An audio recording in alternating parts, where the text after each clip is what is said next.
Dans cette vidéo, je vais te partager ma réflexion sur la peine de mort. Est-ce qu'on peut ôter la vie au nom de la justice? Face à l'indicible, comme les crimes de Nordal-Lelandais qui ont glacé la France, notre sang n'a fait qu'un tour. L'émotion crie à la vengeance.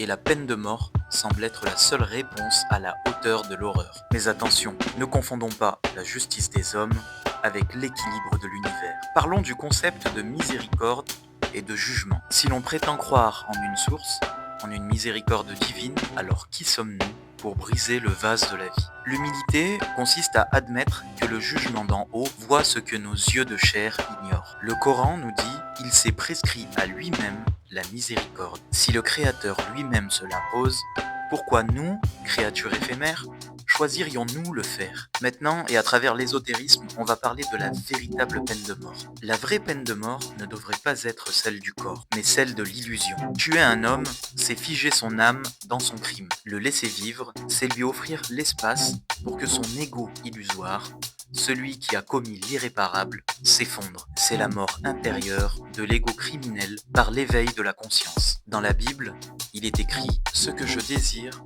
ce n'est pas que le méchant meure, c'est qu'il change de conduite et qu'il vive. » Pour conclure, on va faire le parallèle entre la justice et l'élévation. Certes, la justice doit protéger la cité. La perpétuité incompressible est nécessaire pour les prédateurs. Mais une cellule ne doit pas être un tombeau, elle doit être un monastère forcé. Donnons-leur la poésie, les textes sacrés, le silence, et c'est dans cet isolement que la lumière pourra percer l'ombre la plus dense. Intégrer la spiritualité, c'est choisir de regarder chaque conflit de notre quotidien, non pas avec colère, mais avec la volonté de guérir l'illusion de l'autre.